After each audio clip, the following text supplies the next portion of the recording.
Assalamualaikum warahmatullahi wabarakatuh. Hari ini kita akan mempelajari tentang populasi dan sampel yang representatif. Jadi alurnya itu seperti ini. Misal kita sebagai peneliti, ini kan kita mengajukan judul atau topik penelitian ya. Setelah topik penelitian itu kita dapatkan, tentunya langkah pertama kita itu adalah mencari populasi dan sampel. Seperti apa populasi dan sampel? Sebelum kita masuk perhitungan, ini akan saya beritahu dulu apa itu populasi dan sampel. Nah, kurang lebih nanti mata kuliah ini ada kaitan dengan mata kuliah yang lain, yaitu seperti evaluasi, kemudian ada penelitian kuantitatif, riset, jadi riset, desain riset, ya seperti itu. Nah, kurang lebih nanti akan kaitannya seperti apa, ini akan kita jelaskan. Saya akan jelaskan sebagai berikut. Pertama, alurnya seperti ini. Setelah Anda itu sudah mendapatkan topik atau penelitian yang ingin diteliti, ini langkah kedua itu kan mengembangkan instrumen. Kalau soalnya tes, memang yang kemarin itu tidak saya jelaskan yang tes. Kalau tesnya cuma soal, siswa menjawab, nilainya dari situ, itu kan sudah biasa. Nah, kalau misalkan tidak dari soal, tapi dari angket, nah gunakan beberapa instrumen, beberapa skala. Skala ada kemarin, ada banyak skala ya. Nah, itu silahkan dipilih skala mana yang sesuai, apa skala Likert atau skala yang lain, itu dipilih. Nah, pilihannya salah satu. Nah, hari ini saya akan menjelaskan tentang populasi dan sampel. Kenapa? Karena setelah instrumen itu disiapkan, tentunya instrumen itu akan diuji cobakan. Diuji cobakan ke siapa? Ke responden yang akan kita teliti. Tentunya responden yang akan diteliti itu pasti berbentuk populasi atau berbentuk sampel. Nah, kita mulai dari penjelasan pertama. Apa itu populasi? Populasi itu adalah objek atau subjek penelitian yang wilayahnya sangat luas. Contoh, misalkan seperti ini. Saya meneliti tentang tentang pengaruh penggunaan media pembelajaran terhadap kemampuan berhitung matematik. Nah, di MI Ma'arif Setono. Misalkan kalau ada kalimat judulnya seperti itu. Berarti kalau dari situ maka populasinya itu adalah siswa yang ada di MI Ma'arif Setono. Nah, cuma kalau kita membuat sampel ruang yang kecil, siswa MI Setono itu kan ada banyak ya, ada kelas 1, 2, 3 sampai 6 kalau MI, maka dipilih salah satu. Itu namanya sampel. Jadi kalau yang dinamakan populasi itu adalah subjek atau objek penelitian secara umum. Kalau sampel itu bagian kecil dari subjek ini. Nah, dari sini peneliti-peneliti itu punya kecenderungan itu dia mengambil tidak semua populasi. Kapan? Kalau populasinya terlalu besar atau terlalu banyak. Jadi kalau populasinya terlalu banyak, kita kan agak kesulitan ya, waktu, dana, tenaga dan lain-lain. Maka kita menggunakan sampel-sampel untuk yang diambil data. Jadi yang diambil data nggak populasi tapi berupa sampel. Biasanya karena faktor waktu, faktor tenaga, faktor pendanaan. Jadi karena berbagai faktor, terkadang nggak cukup, kita mengambil yang namanya sampel. Nanti bisa ditanyakan di grup WA atau mungkin bisa ditanyakan di kolom chat di materi ini kalau ada penjelasan sampel dan populasi yang belum jelas. Nah, setelah itu dalam memilih sampel ini ada beberapa teknik yang bisa digunakan. Sekali lagi saya tekankan ada beberapa teknik yang bisa digunakan. Jadi kapan menggunakan sampel? Kalau populasinya itu terlalu banyak sehingga kita itu kesulitan untuk mengambil datanya karena terbatas waktu, tenaga dan lain-lain, beberapa faktor yang lain. Maka kita akan menggunakan beberapa teknik untuk mengambil sampel. Nah, secara umum ada dua nanti. Yang pertama ada teknik sampling acak, ngambilnya acak. Terus yang kedua ada teknik sampling yang tidak acak atau non random sampling. Untuk teknik sampling acak ini saya menjelaskan ada 1, 2, 3, 4. Jadi pada prinsipnya seperti ini. Saya selaku dosen ini memberikan cara itu 1, 2, 3, 4. Nah, saya memberikan banyak pilihan. Mahasiswa atau sampai selaku mahasiswa itu tidak keempatnya itu pakai yang sekiranya memang sesuai dengan kebutuhan. Jadi kalau misalkan nanti ke depan saya memberikan ada rumus, ada dua, itu bukan berarti saya menyuruh sampai menggunakan keduanya, enggak, tapi pilihlah dengan bijak mana yang sekiranya sesuai dengan kebutuhan sampean. Jadi pada saat ini saya akan memberikan teknik sampling acak atau random sampling ada 4 strategi. Mungkin bisa jadi masih ada strategi yang lain yang belum saya sampaikan. Ini bisa. Jadi dari 4 strategi ini bisa sampean pilih salah satu atau salah 2. Kalau dipilih semuanya Pak, ya boleh-boleh aja. Tapi biasanya dipilih salah satu aja atau salah 2. Mungkin seperti itu gambarannya. Nah, untuk teknik sampling acak, saya mulai dari yang namanya teknik sampling random. Jadi teknik random itu ada beberapa asumsi atau syarat. Pertama, populasinya itu homogen. Yang kedua, tidak mempertimbangkan urutan, tingkat, dan area. Nah, jadi misalkan saya selaku peneliti ini menggunakan metode STAD terhadap siswa kelas 5 MI Ma'arif Blitar. Kalau dari judul ini, dari rumusan ini sebagai berikut. Populasinya, karena di sini ada siswa kelas 5 MI Ma'arif Blitar, jadi populasinya adalah siswa kelas 5 MI Ma'arif Blitar. Cuma dari siswa kelas 5 MI Ma'arif Blitar jumlahnya kan ada 90. Saya selaku peneliti itu kesulitan kalau ngambil 90. Jadi ada beberapa siswa itu yang tidak saya masukkan menjadi sampel. Saya hanya mampu mengambil 80 siswa aja karena waktunya memang sangat terbatas dan dana juga tidak mencukupi dalam penelitian. Nah, ini boleh Pak, seperti ini boleh. Kalau syaratnya dari 90 siswa itu semuanya homogen, artinya kualitasnya hampir sama. Jadi dalam mengambil 80 ya saya ambil acak aja. Acak itu entah itu berdasarkan urutan 80 yang terdepan atau mungkin saya mengambil acaknya itu ya pokoknya syukur ambil. Itu namanya teknik sampling acak sederhana atau simple random sampling. Jadi syaratnya populasinya itu harus homogen. Kata homogen itu artinya kemampuan tiap populasi, siswa yang ada di populasi itu kemampuannya sama. Jadi kalau ada kata homogen itu artinya seperti itu. Nah, setelah itu ada lagi yang berikutnya itu sampling acak bertingkat. Nah, biasanya kalau dalam kasus ini kapan mengambil sampling acak bertingkat? Itu apabila dalam populasinya itu ada kayak tingkatan itu kayak kelompok-kelompok. Jadi ada kelompok A, kelompok B, kelompok C. Nah, jadi yang berikutnya dalam stratified ini atau sampling acak bertingkat ini, tiap tingkatan itu mempunyai perwakilan dengan perbandingan yang sama. Contoh seperti ini. Saya ingin meneliti tentang kemampuan belajar siswa berdasarkan jenjang pendidikan orang tuanya. Nah, maka ada 4 kelompok yang saya tawarkan. Kelompok A itu adalah siswa yang orang tuanya itu jenjang pendidikannya adalah SD dan MI. Kelompok B ini siswa yang mempunyai orang tua dengan jenjang pendidikan SMP dan MTS. Kalau C untuk yang berjenjang SMA dan D itu berjenjang sarjana baik S1, S2 maupun S3. Nah, dari data itu diperoleh rinciannya ini. Jadi A yang berjenjang yang SD tadi ada 10, B yang SMP atau MTS ada 20, yang C MA atau SMA ada 30, yang D yang berjenjang sarjana. Jadi totalnya itu ada 100 siswa. Nah, cuma peneliti ini ingin mengambil 60 siswa dari populasi. Kalau pakai metode yang pertama ya 60 diambil aja acak. Tapi pada kasus ini kita mempertimbangkan ada tingkatan itu kita pertimbangkan. Oleh karena itu kalau sampai pakai ini metode ini, tingkatan itu seperti ini, masing-masing kelompok atau masing-masing tingkatan itu kita ambil perwakilan. Jadi totalnya harus 60, tapi masing-masing kelompok itu kita ambil perwakilan. Caranya bagaimana? Caranya sebagai berikut. Misal yang A itu kan 10, totalnya kan 100, berarti ya gini, 10 per 100, 60, berarti 6 siswa. Dari 10 siswa itu yang orang tuanya berpendidikan SDMI diambil 6 siswa. Jadi ini langkahnya seperti ini. Jadi perbandingannya kan harus sama.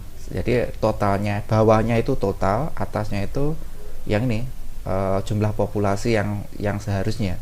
Jadi ini contoh yang B berapa? 12, yang C ketemunya 18, yang D ketemunya 24 ini. Jadi total ini kalau 6 tambah 12 tambah 18 tambah 24 itu totalnya 60 siswa. Jadi kalau modelnya seperti ini, maka metode yang sampean gunakan namanya sampling acak bertingkat. Bisa membedakan sampling acak sederhana sangat bertingkat. Nah, kapan ini? Ya tergantung topik penelitiannya. Kalau di topik itu ada clustering atau bukan clustering, ada tingkatan, ya maka ini yang dipakai, sampling acak bertingkat atau stratified random sampling. Jadi tiap tingkatan itu ada perwakilan. Ini tidak hanya jenjang pendidikan loh ya, mungkin ada karakteristik introvert, extrovert, contoh loh ya, atau mungkin karakteristik yang lain. Jadi kita dalam mengambil sampelnya itu, tiap kelompok atau tiap tingkatan itu ada perwakilan. Nah, yang dipakai adalah ini, nama jenis samplingnya itu adalah stratified random sampling. Bisa dipahami? Nah, bisa ya, ada banyak ini. Nah, ini yang sering juga digunakan. Nah, terus kemudian ada lagi yang namanya cluster. Nah, ini hampir sama sebenarnya, cluster dengan stratified. Bedanya kalau stratified itu kan karakteristik, jadi pengelompokannya itu bergantung karakteristik. Jadi karakteristiknya untuk siswa yang bapaknya SD SMP, yang berpendidikan MI atau SD. Nah, kalau ini sampling area atau cluster random sampling, jadi ini memang pengelompokannya itu bukan berdasarkan karakteristik tapi berdasarkan wilayah. Jadi contoh seperti ini, peneliti ingin meneliti Provinsi Jawa Timur. Nah, maka peneliti mengambil sampel, maaf ini penerapan ya, peneliti ingin meneliti penerapan kurikulum K13 di Provinsi Jawa Timur. Nah, bagaimana cara peneliti ini meneliti? Langkahnya seperti ini, kayak gini. Ini kan wilayah Jawa Timur, jadi masing-masing kota ini diambil, entah itu 2, entah itu 3. Jadi intinya masing-masing kota yang ada di Jawa Timur itu diambil salah satu. Jadi misalkan di sini, tidak tahu ini peta mana ini, ada yang bisa membaca peta buta ini. Nah, mungkin yang di Blitar saya tahu ini, Blitar tuh daerah sini loh, sekitar ini. Nah, jadi gambarannya seperti itu, diambil salah satu. Nah, jadi tiap-tiap kota itu diambil salah satu. Kalau modelnya seperti ini namanya area. Jadi kalau yang area itu katanya kata kuncinya dia itu masing-masing daerah itu betul-betul wilayah lah, atau betul-betul klaster itu diambil salah satu. Kalau yang bertingkat itu tingkatan ya kayak kelompok-kelompok, tapi dia cirinya berkaitan dengan karakteristik. Nah, ada lagi yang modelnya sampling acak sistematis. Jadi cara mengacaknya itu seperti ini. Pertama, siswanya itu diurutkan. Jadi ini syaratnya itu di populasinya itu ada ranking, ada urutan nomor 1 sampai ke berapa. Terus kemudian nanti proses mengacaknya itu dengan cara ya pakai undian atau pakai karakter langsung aja, kelipatan berapa. Nah, nanti digunakan urutan itu digunakan untuk melakukan pemilihan. Nah, kurang lebih seperti ini. Misal ada sekolah itu punya 100 siswa. Peneliti ini ingin menggunakan teknik ini. Cara mengacaknya seperti ini. Pertama, siswanya diurutkan 1 sampai 100. Nah, kemudian beliau itu mengundi. Ternyata keluarnya di sini bukan 4 ya ini. Contohnya 5, tapi saya contohkan di gambar itu 4. Misalkan 4 aja lah. Urutannya 4. Maka dari sini diperoleh gini, nomor kelipatan 4, berarti siswa nomor 4, siswa nomor 8 itu diambil. Jadi kalau 100 dibagi 4 itu ada sekitar 25. Jadi cara mengambil sampelnya itu pakai acak. Cara ngacaknya seperti ini. Jadi diambil berdasarkan nomor urut. Nah, kelipatan berapa. Namanya sampling acak sistematis. Jadi itu sama-sama ngacak, tapi ngacaknya itu ada urutannya. Mungkin seperti itu gambarannya. Jadi saya simpulkan, sampling acak yang saya jelaskan ada 4. Ada random sampling, ngambilnya betul-betul acak tanpa ada urutan atau tanpa melihat area. Kalau yang kedua stratified, jadi sampelnya itu di dalam sampel itu ada tingkatan, masing-masing tingkatan itu harus ada perwakilan. Nah, adapun perwakilannya itu dalam mengambil perwakilannya itu harus sesuai dengan proporsi. Nah, mungkin ada juga yang non proporsi juga ada. Kalau non proporsi itu diambil dengan kesepakatan. Masing-masing proporsi ambil 5-5 itu kadang-kadang non proporsi. Cuma yang ini saya contohkan tuh yang proporsional. Terus ada yang cluster, ada wilayah, Jadi masing-masing daerah itu harus ada perwakilan. Nah, terus kemudian ada sistematik. Jadi cara sistematik diurutkan dulu. Nanti sampelnya itu diambil dari kelipatan berapa. Itu namanya sampel acak. Nah, selain sampel acak, ada juga teknik sampling yang berikutnya, yaitu sampling tidak acak atau non random sampling. Saya menjelaskan hanya ada 4, yaitu sampling kebetulan, accidental sampling, ada sampling dengan bertujuan, purposive sampling, sampling kuota sampling, terus sampling bola salju, snowball sampling. Penjelasannya sebagai berikut. Sampling kebetulan, biasanya sampling tidak acak itu banyak digunakan untuk penelitian yang kualitatif, tapi tidak memungkinkan penelitian kuantitatif menggunakan ini.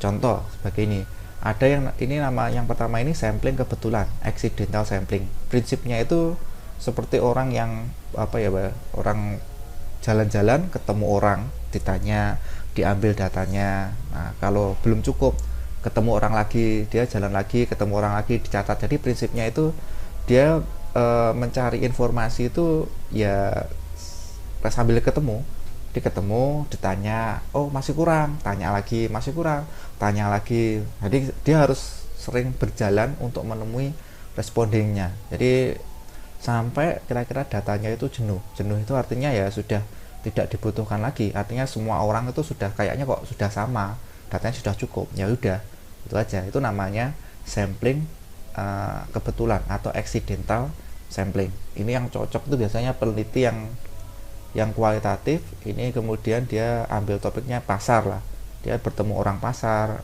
ketemu, ngambil data, oh kok kurang, ketemu orang lagi, ngambil data, dan seterusnya. Kalau model penelitian sampean seperti ini, jadi harus ketemunya acak, itu namanya sampling kebetulan.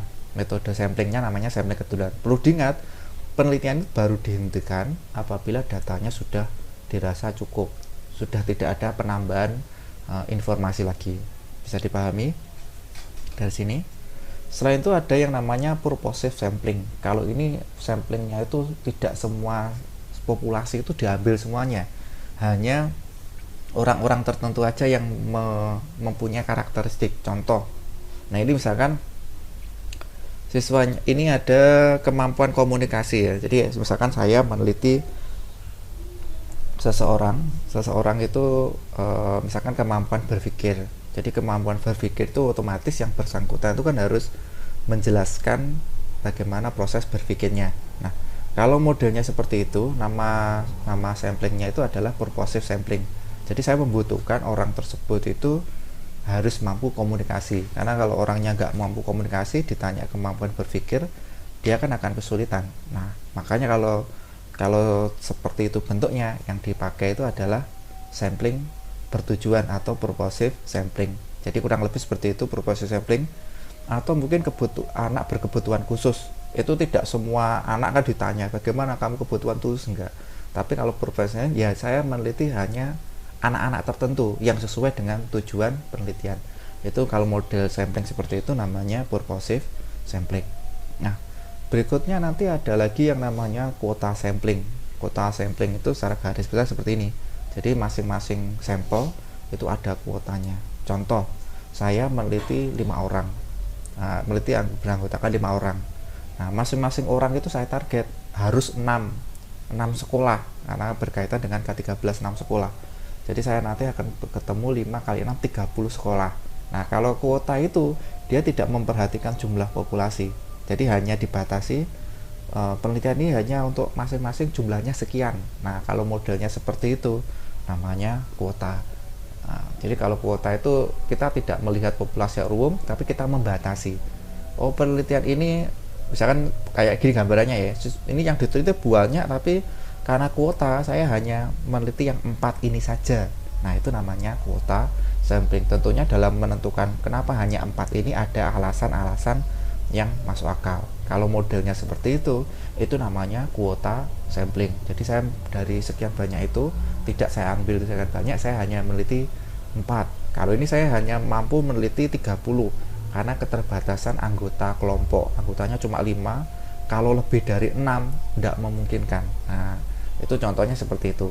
nama metode sampling ini namanya kuota sampling. Nah, kalau sudah, ada lagi yang namanya snowball. Snowball itu seperti bola salju. Tahu bola salju itu? Bola salju itu kan awalnya kecil, tapi kalau menggelinding, dia lama-kelamaan akan membesar sehingga sampai menjadi bola salju yang besar. Karena di Indonesia nggak ada bola salju, itu ya lihat aja di TV-TV atau di YouTube lah, mungkin ada. Nah, gambaran penelitian ini hampir seperti prinsip bola salju. Jadi awalnya si peneliti ini mengambil 2 responden atau 3 responden. Nah, dari 3 responden ini kok penjelasannya ada yang belum cukup, ini kok kurang. Nah, dari ini biasanya 2 responden itu yang mewakili, misal karakteristik misalkan kita meneliti tentang karakteristik ya. Oh, ada karakteristik introvert, ada karakteristik extrovert. Yang introvert saya ambil 1 dulu. Wah, yang introvert ini kok masih kurang ya datanya. Kok ada beberapa yang disampaikan ini masih belum bisa menggambarkan data. Ya, saya ambil lagi yang introvert, saya ambil 3 lagi. Kalau 3 ini masih belum, saya ambil lagi. Juga yang ini yang extrovert, yang introvert, misalkan tadi extrovert ya, yang introvert juga gitu, 1 kurang, ambil lagi, karena terus lama-kelamaan itu karena akibat kurang dia ngambil data lagi, maka dia ngambilnya snowball. Jadi salah seperti lama-kelamaan semakin besar. Jadi kalau yang ini enak ini biasanya diambil kualitatif, suka mengambil snowball sampling. Jadi cara ngambilnya itu ya, dia cara mengambil datanya itu ya, ambil sedikit dulu, sedikit kurang, tambah lagi, tambah masih kurang, tambah lagi. Jadi nggak langsung ngambil banyak, enggak, tapi dia ngambil sedikit, ada kurangnya tambah lagi, sampai datanya penuh. Sehingga kalau keunggulannya itu ya efektif untuk data yang banyak, yang ngambil dari sedikit. Kalau sudah banyak, belum semua populasinya belum terhitung, ya sudah dicukupkan aja. Jadi kapan sampel ini berakhir? Apabila datanya sudah tercukupi. Baik, saya simpulkan, teknik yang berikutnya itu adalah teknik tidak acak. Ada yang namanya sampling kebetulan. Jadi sampling kebetulan saya simpulkan, kita harus ketemu orangnya, ditanya, ketemu orangnya, tanya. Nah, model seperti itu namanya sampling kebetulan atau accidental sampling, atau sampling dengan tujuan. Oh, yang saya teliti itu tidak sembarangan orang tertentu yang mempunyai karakteristik A, B, C, D. Nah, kalau itu namanya purposive sampling. Kalau sampling kuota, saya akan meneliti dari sekian banyak, saya ambil cuma ini dengan pertimbangan A, B, C, D. Misalkan contohnya tadi yang di soal saya berikan contoh, jumlah penelitinya terbatas atau mungkin dananya terbatas, jadi harus ada kuotanya hanya mampu sekian. Nah, itu namanya kuota sampling. Kalau snowball sampling, ambilnya sedikit-sedikit, kalau kurang tambah lagi secukupnya sampai datanya penuh. Makanya itu namanya snowball sampling. Itu teknik random sampling yang untuk sampling yang tidak acak. Nah, berikutnya seperti ini. Dari sampel-sampel itu tentunya kita akan melihat seharusnya seberapa besar jumlah atau besarnya sampel itu harusnya berapa. Kalau populasinya sekian, jumlah sampelnya itu harus seberapa. Mungkin ada pertanyaan seperti itu. Kalau ditanya kepada saya, jawabannya semakin banyak sampel, datanya itu semakin representatif populasi. Jadi kalau sampel ukurannya semakin besar, itu semakin baik. Tapi orang itu kadang-kadang butuh ya ada batas minimal Nah, kalau butuh batas minimal, ini saya tawarkan ada 3, bisa jadi lebih, tapi karena waktunya terbatas saya ngambil 3 aja.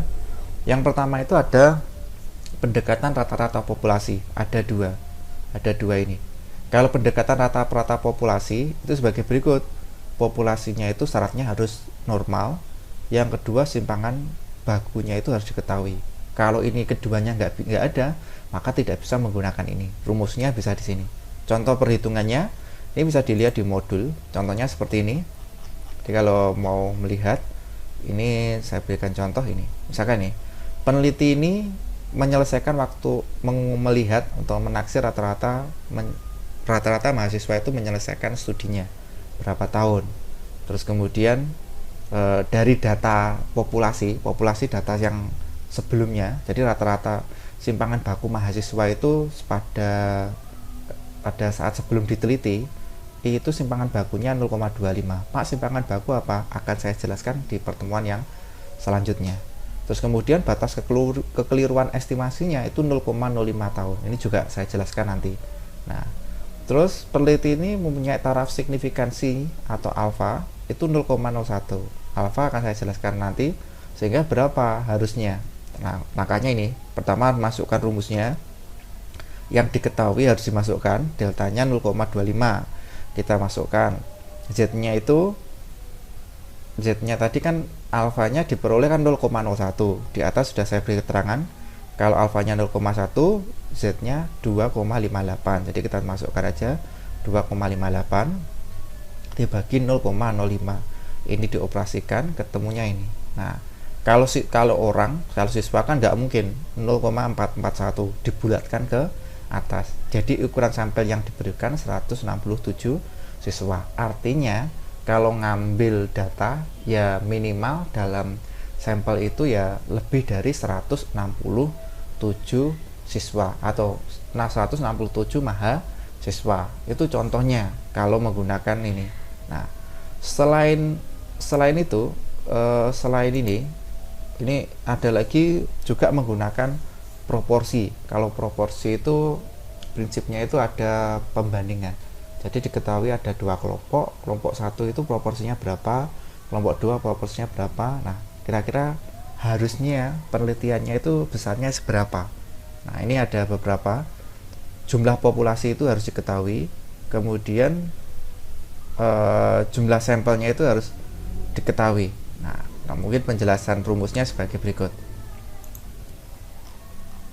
Ini ya penjelasan rumusnya, ini bisa dilihat, ini rumusnya dimasuk. Ini ada kasusnya, diketahui proporsi pengguna HP itu adalah 20%, 0,2.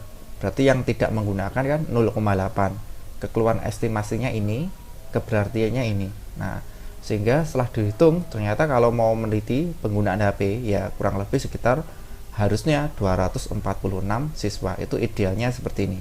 Nah, tapi kalau jumlah ini kan terlalu banyak, Pak, saya pengen yang paling simpel. Kalau menurut saya dari ketiga tawaran ini yang paling simpel ya ini metode Chris J. Morgan. Kalau Chris J. Morgan tuh kita menggunakan tabelnya ya kurang lebih seperti ini tabelnya. Nah, yang digunakan itu adalah ini tabel populasi, ini tabel sampelnya.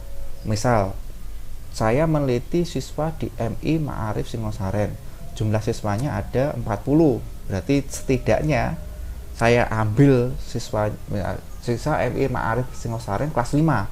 Berarti populasinya siswa MI Ma'arif Singosaren kelas 5 itu kan ada 40 siswa misal. Ya setidaknya muridnya yang saya ambil itu minimal 36. Syukur kalau bisa ke 40-nya itu diambil semuanya. Nah, jadi kalau tidak mampu ya ambil 36. Tapi kalau menurut saya kalau masih di bawah 100 itu harusnya diambil semuanya. Karena kan cuma 4 aja tuh. Nah, kecuali kalau 100 itu diambil 80, ya kan masih ada jaraknya 20 ya. 20 siswa. Nah, jadi itu pertimbangannya. Kalau dari tabel ini, nah, tapi kalau datanya ada 1000, Pak. 1000 responden. Nah, ini cukup 278 orang aja sudah cukup kalau menggunakan tabel ini Chris J. Morgan. Nah, tapi kalau untuk siswa kita yang jumlahnya itu kurang dari 100, saya rasa satu kelas itu ya diambil semuanya sekaligus. Nah, itu beberapa cara tentang mengukur teknik ini, melihat berapa besar pengukurannya. Mungkin itu dulu dari saya penjelasannya, saya cukupkan dulu sekian. Wassalamualaikum warahmatullahi wabarakatuh.